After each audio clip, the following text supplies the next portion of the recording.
All right, if I want to buy a luxury home, I need a jumbo loan. What's the range of money I can borrow under a jumbo loan, and what do I need to think about? Well, if you're borrowing jumbo money, which is anything over 417 in the state of Texas,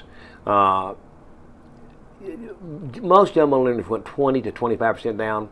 However, we have lenders that you can buy up to $750,000, $800,000 with 10% down. We have other lenders that go up to $1.5 million with maybe 15% down.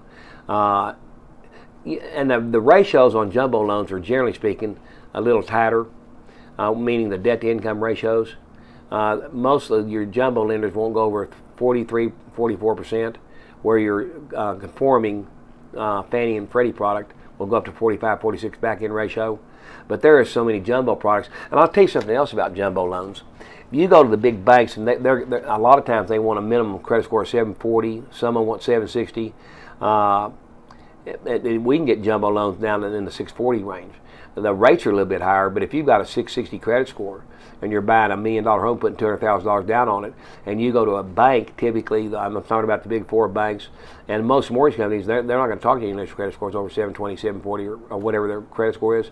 And there's a lot of avenues that you can place those loans. Like I say, they're not the most competitive rates. The rates may be a half point higher, but at least you can get a loan where the big boys are going to turn it down. And is it the same process for qualifying, whether it's new construction or you're buying? Let me say this. Since the Dodd-Frank Act came in and the new Tread Act came in, people are having to produce information that they really shouldn't have to be producing. I really tell people all the time, by the time you get a mortgage loan these days, you can join the FBI, the CIA, or the Secret Service without any further information or checks. It's just insane. The government has gone from one extreme when they were loaning people with stated income, 100% loans on ARM notes, to where they're quite frankly overcompensating for what they did years ago.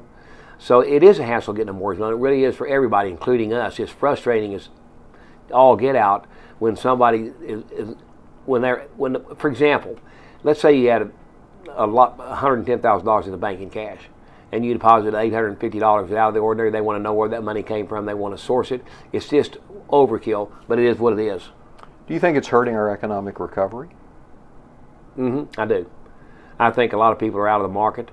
I think that common sense lending is not be used. And one of the big problems there, quite frankly, is the major companies we sell all this paper to. Fannie and Freddie and VA and FHA have gone to these companies, and they'll make them buy a loan back for any reason that they want to, and you have no choice but to buy it back. So therefore, I think underwriters are way overcautious when they're underwriting a file. But it is, again, it is what it is. If you want a loan, you're going to have to put up with the mess that you got to go through to get one. I just had a client in today that makes in the $500,000 range, wants to refinance a $520,000 balance on his home, and a house appraised for $1.2 million. He's got 806 credit scores. He makes about $50,000 a month or more, and he's been to two other companies that can't get him a loan because it was a cash out loan to begin with. And he's really frustrated. He said, "I can't get a loan, Mike. What's wrong?"